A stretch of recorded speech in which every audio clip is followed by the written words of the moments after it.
ನಾನು ಮಮತಾ. ಕೋಲಾರದ ಒಂದು ಚಿಕ್ಕ ಸೀರೆ ಅಂಗಡಿಯಲ್ಲಿ ಕೆಲಸ ಮಾಡುತ್ತಿದ್ದೆ.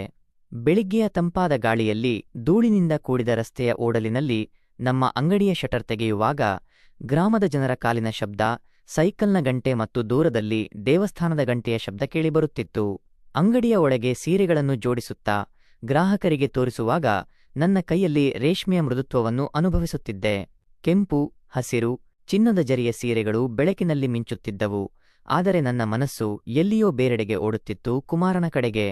ಕುಮಾರ್ ನನ್ನ ಕಾಲೇಜಿನ ದಿನಗಳ ಗೆಳೆಯ, ನನ್ನ ಜೀವನದ ಮೊದಲ ಪ್ರೀತಿ. ಅವನ ಕಣ್ಣುಗಳ ಆಳ, ಆ ಸ್ಮೈಲ್ನಲ್ಲಿರುವ ತುಂಟತನ, ಆ ಮಾತಿನ ಸರಳತೆ ಎಲ್ಲವೂ ನನ್ನನ್ನು ಸೆಳೆಯುತ್ತಿತ್ತು. ಒಂದು ದಿನ ಅಂಗಡಿಗೆ ಬಂದವನು, ಮಮತಾ, ಒಂದು ಚಂದದ ಸೀರೆ ತೋರಿಸು ಎಂದ. ನಾನು ಸೀರೆ ತೆಗೆದುಕೊಂಡು ತೋರಿಸುವಾಗ ಅವನ ಕೈ ನನ್ನ ಕೈಗೆ ಒಡ್ಡಿತು. ಆ ಕ್ಷಣ ನನ್ನ ದೇಹದಾದ್ಯಂತ ಒಂದು ಕಿಡಿ ಓಡಿತು. ನಿನಗೆ ಈ ಕೆಂಪು ಸೀರೆ ಚೆನ್ನಾಗಿರುತ್ತೆ ಎಂದವನು ಕಣ್ಣಿಂದ ಕಣ್ಣಿಗೆ ನೋಡುತ್ತಾ. ನಾನು ನಕ್ಕು, ನಾನೇ ತೊಡುವುದಕ್ಕೆ ತಾನೇ ಎಂದೆ. ಯಾಕಿಲ್ಲ, ನಿನಗಾಗಿಯೇ ತಗೊಳ್ಳುತ್ತೇನೆ ಎಂದವನ ಧ್ವನಿಯಲ್ಲಿ ಒಂದು ರೀತಿಯ ಆಕರ್ಷಣೆಯಿತ್ತು. ಆ ಮಾತಿನ ಹಿಂದೆ ನನ್ನನ್ನು ಒಡ್ಡುವ ತವಕ, ನನ್ನ ಹತ್ತಿರವಾಗುವ ಆಸೆಯಿತ್ತು. ನಾನು ಸೀರೆಯನ್ನು ಮಡಿಚಿಡುವಾಗ, ನೀನು ಈಗಲೂ ಒಂಟಿಕೊಂಡಿರುವೆ ಎಂದೆ, ಒಂದು ತುಂಟಾಟದ ನಗೆಯೊಂದಿಗೆ. ಅನಿವಾರ್ಯ ಮದುವೆ ಮತ್ತು ಮೌನ ವೇದನೆ. ಆದರೆ ಜೀವನದ ತಿರುವುಗಳು ವಿಚಿತ್ರವಾಗಿವೆ. ಕಾಲೇಜಿನ ದಿನಗಳಲ್ಲಿ ಕುಮಾರನ ಜೊತೆಗಿನ ನನ್ನ ಪ್ರೀತಿಯನ್ನು ಮನೆಯವರು ಒಪ್ಪಲಿಲ್ಲ. ಅವನು ನಮ್ಮ ಜಾತಿಯವನಲ್ಲ. ಮಮತಾ, ರಾಘವನ ಜೊತೆ ಮದುವೆಯಾಗು ಎಂದು ಅಪ್ಪ ಒತ್ತಾಯಿಸಿದರು. ರಾಘವ ಒಬ್ಬ ಸರಳ, ಒಳ್ಳೆಯ ಮನುಷ್ಯ. ಆದರೆ ಅವನ ಜೊತೆಗಿನ ಮದುವೆ ನನ್ನ ಹೃದಯದ ಒಂದು ಭಾಗವನ್ನು ಖಾಲಿಯಾಗಿಟ್ಟಿತು. ಮದುವೆಯಾದ ಕೆಲವು ತಿಂಗಳುಗಳಲ್ಲಿ ರಾಘವನ ಆರೋಗ್ಯ ಕ್ಷೀಣಿಸಿತು. ಆಗಿನಿಂದ ನನ್ನ ಜೀವನ ಒಂದು ರೀತಿಯ ಖಾಲಿತನದಲ್ಲಿ ಮುಳುಗಿತು. ಒಂದು ದಿನ ಬೆಂಗಳೂರಿನ ಆಸ್ಪತ್ರೆಯಲ್ಲಿ ರಾಘವನಿಗೆ ಚಿಕಿತ್ಸೆಗಾಗಿ ಕಾಯುತ್ತಿದ್ದೆ. ಗಿರಿಜಾ, ರಾಘವನ ತಾಯಿ, ಡಾಕ್ಟರ್ನೊಂದಿಗೆ ಮಾತನಾಡಲು ಹೋಗಿದ್ದರು. ನಾನು ಕೌಂಟರ್ನಲ್ಲಿ ಔಷಧಿಗಾಗಿ ಕಾಯುತ್ತಿರುವಾಗ ಕುಮಾರ್ ಎದುರು ಬಂದ. ಮಮತಾ, ಇಲ್ಲಿ ಏನು ಎಂದವನ ಧ್ವನಿಯಲ್ಲಿ ಕಾಳಜಿ ಇತ್ತು. ನಾನು ಒಂದು ಕ್ಷಣ ತಡವರಿದೆ. ರಾಘವನಿಗೆ ಆರೋಗ್ಯ ಸರಿಯಿಲ್ಲ ಎಂದೆ, ಕಣ್ಣುಗಳು ತೇವವಾಗುತ್ತಿದ್ದವು. ನೀನು ಒಂಟಿಯಾಗಿರಬೇಡ ಮಮತಾ, ನಾನಿರುವೆ ಎಂದವನು. ಆ ಮಾತಿನಲ್ಲಿ ಒಂದು ರೀತಿಯ ಆಕರ್ಷಣೆ, ಒಂದು ರೀತಿಯ ಭರವಸೆಯಿತ್ತು. ನಾನು ತಲೆ ತಗ್ಗಿಸಿ, ಧನ್ಯವಾದ ಕುಮಾರ್ ಎಂದೆ. ಆದರೆ ಒಳಗೊಳಗೆ ಅವನ ಸಾಮೀಪ್ಯ ನನ್ನನ್ನು ಒಡ್ಡಿತು. ಗೊಂದಲದ ಆಲೋಚನೆಗಳು. ಆ ರಾತ್ರಿ ಮನೆಗೆ ಬಂದಾಗ ರಾಘವನ ಸ್ಥಿತಿ ಇನ್ನಷ್ಟು ಕೆಟ್ಟಿತು. ಗಿರಿಜಾ ಔಷಧಿಗಳನ್ನು ಕೊಡುವುದರಲ್ಲಿ, ರಾಘವನನ್ನು ಎತ್ತಿಕೊಂಡು ಹಾಸಿಗೆಯಲ್ಲಿ ಕೂರಿಸುವುದರಲ್ಲಿ ನಿರತರಾಗಿದ್ದರು. ನಾನು ಅಡುಗೆ ಮನೆಯಲ್ಲಿ ಒಲೆಯ ಬಳಿ ಕುಳಿತು ಯೋಚಿಸುತ್ತಿದ್ದೆ. ಕುಮಾರನ ಕಣ್ಣುಗಳು, ಆ ಮಾತುಗಳು ನನ್ನನ್ನು ಒಂದು ರೀತಿಯ ಭಾವನೆಯ ತೊರೆಯಲ್ಲಿ ತೇಲಿಸಿದವು. ನಾನಿನ್ನೂ ಆತನನ್ನು ಪ್ರೀತಿಸುತ್ತೇನೆ ಎಂದು ನನ್ನ ಮನಸ್ಸು ಕೇಳಿತು. ಆ ಕ್ಷಣ ನನ್ನ ಒಳಗಿನ ಆಕಾಂಕ್ಷೆಗಳು, ಒಂಟಿತನ ಎಲ್ಲವೂ ಒಂದು ರೀತಿಯ ಗೊಂದಲವಾಯಿತು.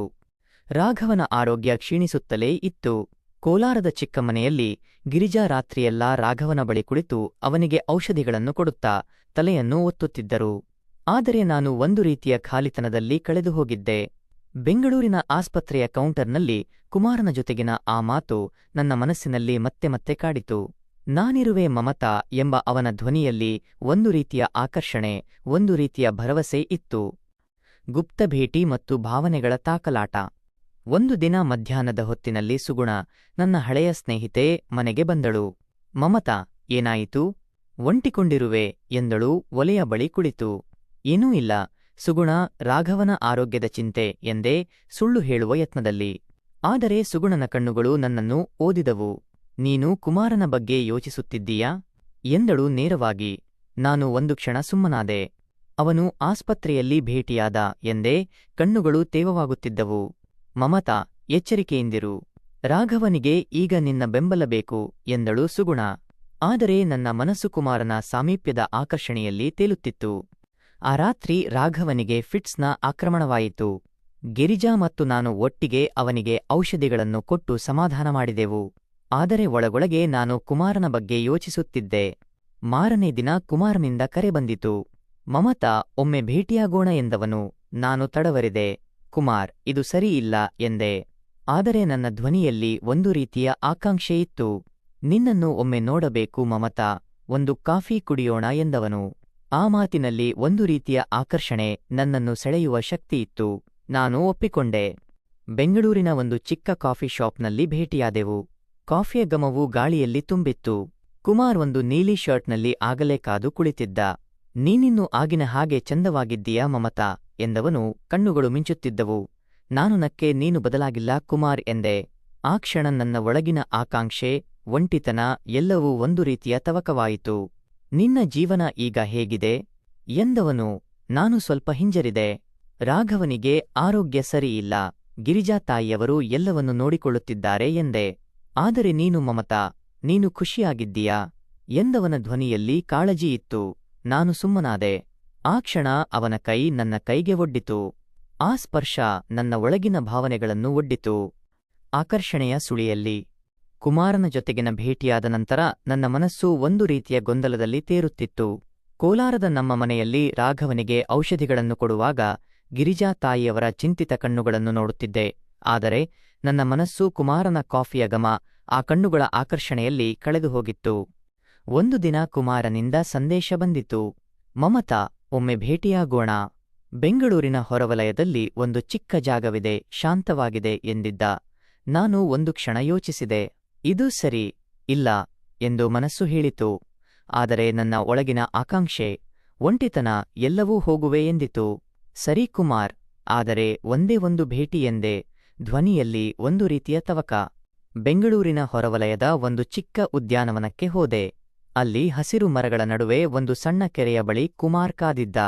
ನೀನು ಬಂದೆ ಮಮತಾ ಎಂದವನು ಒಂದು ರೀತಿಯ ಖುಷಿಯಿಂದ.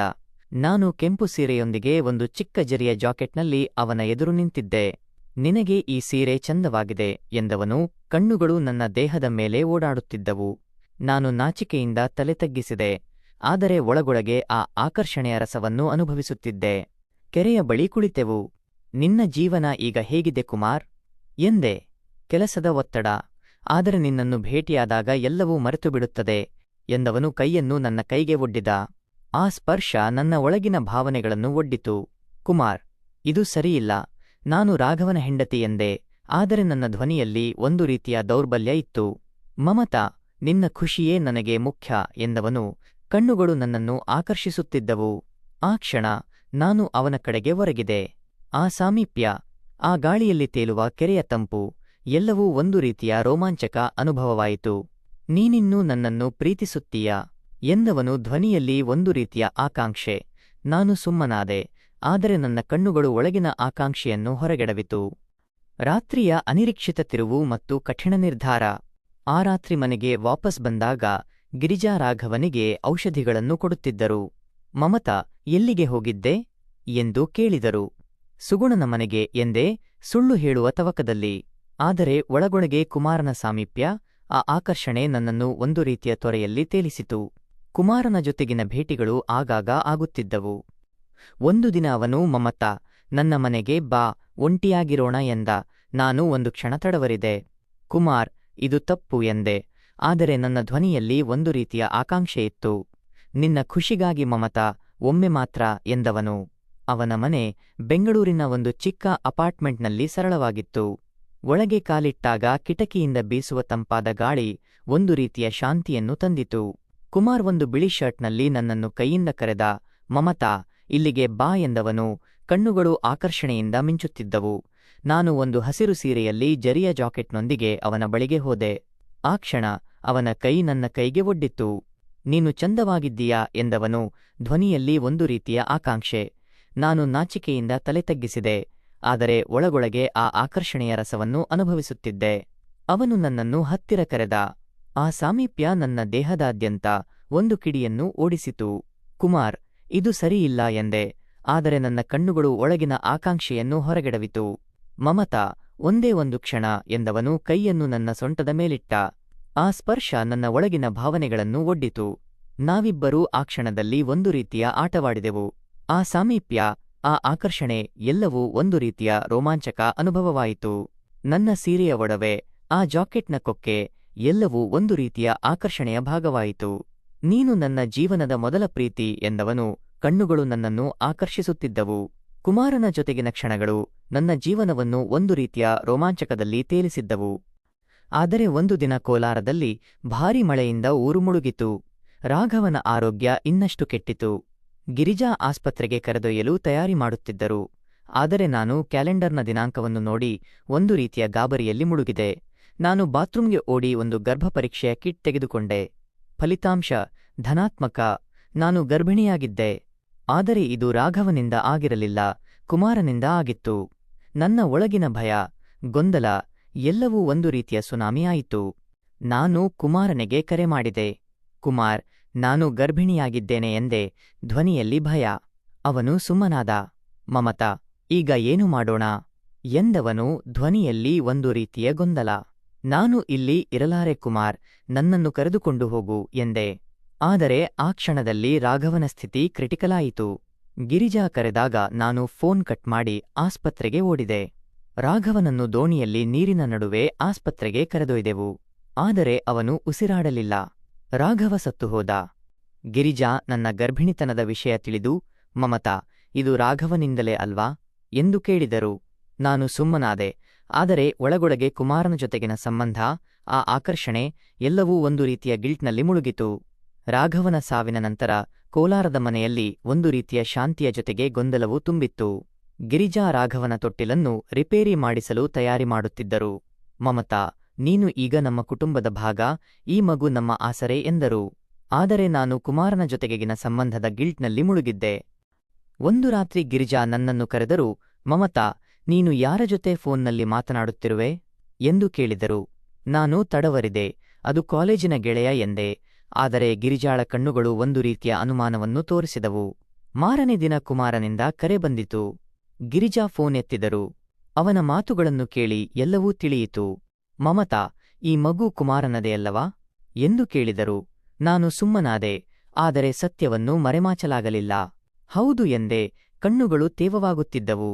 ಗಿರಿಜಾ ಕೋಪದಿಂದ, ನೀನು ರಾಘವನಿಗೆ ದ್ರೋಹ ಮಾಡಿದೆ ಎಂದರು. ಆದರೆ ನಂತರ, ಆದರೆ ಈ ಮಗು ನಮ್ಮ ಕುಟುಂಬದ್ದೇ, ನೀನು ಹೋಗಬೇಕಾದರೆ ಹೋಗು, ಆದರೆ ಮಗುವನ್ನು ಬಿಟ್ಟುಬಿಡು ಎಂದರು. ನಾನು ಕುಮಾರನ ಜೊತೆಗೆ ಹೋಗಲು ತಯಾರಾದೆ. ಆದರೆ ಅವನ ಮಾತುಗಳು, ಗಿರಿಜಾಳ ಆಸ್ತಿಯನ್ನು ನಿನ್ನ ಹೆಸರಿಗೆ ಮಾಡಿಸಿಕೊ ಎಂದವು. ಆ ಕ್ಷಣ ನಾನು ಒಡಮುಡಿದೆ. ನಿನಗೆ ನನ್ನ ಪ್ರೀತಿಯ ಬದಲು ಆಸ್ತಿಯ ಆಸೆಯೇ ಎಂದೆ. ಕುಮಾರನ ಉದ್ದೇಶ ಸ್ಪಷ್ಟವಾಯಿತು. ನಾನು ಗಿರಿಜಾಳ ಜೊತೆಗೆ ಉಳಿಯಲು ನಿರ್ಧರಿಸಿದೆ. ನನ್ನ ಮಗು, ನನ್ನ ಜೀವನ, ನಾನಿಲ್ಲೇ ಇರುವೆ ಎಂದೆ. ಕುಮಾರ್ ನನ್ನನ್ನು ಕನ್ವಿನ್ಸ್ ಮಾಡಲು ಯತ್ನಿಸಿದ. ಆದರೆ ನಾನು ಒಪ್ಪಲಿಲ್ಲ. ಇದರ ಪರಿಣಾಮ ನಾನು ಕುಮಾರನ ಆಸೆಯಿಂದ ಒಂಟಿಯಾದೆ. ಆದರೆ ಗಿರಿಜಾಳ ಬೆಂಬಲ ನನ್ನ ಮಗುವಿನ ಭವಿಷ್ಯಕ್ಕೆ ಒಂದು ಆಸರೆಯಾಯಿತು. ಸಮಾಜದ ಕಣ್ಣುಗಳು ನನ್ನನ್ನು ದೂಷಿಸಿದವು. ಆದರೆ ನಾನು ನನ್ನ ಮಗುವಿನ ಜೊತೆ ಒಂದು ಹೊಸ ಜೀವನವನ್ನು ಆರಂಭಿಸಿದೆ. ಗಮನಿಸಿ, ಈ ಕಥೆ ಕಾಲ್ಪನಿಕವಾಗಿದ್ದು ಯಾವುದೇ ವಾಸ್ತವಿಕತೆಯನ್ನು ಪ್ರತಿನಿಧಿಸುವುದಿಲ್ಲ. ಸಮಾಜದಲ್ಲಿ ಒಳ್ಳೆಯ ಸಂಬಂಧಗಳನ್ನು ಗೌರವಿಸಿ, ತಪ್ಪು ಮಾರ್ಗದಿಂದ ದೂರವಿರಿ. ಕಥೆ ಇಷ್ಟವಾದರೆ ಲೈಕ್ ಮಾಡಿ, ಶೇರ್ ಮಾಡಿ ಮತ್ತು ನಮ್ಮ ಚಾನೆಲ್ ಸಬ್ಸ್ಕ್ರೈಬ್ ಮಾಡಿ. ಇನ್ನಷ್ಟು ಕಥೆಗಳಿಗಾಗಿ ಕಾಯಿರಿ. ಧನ್ಯವಾದಗಳು.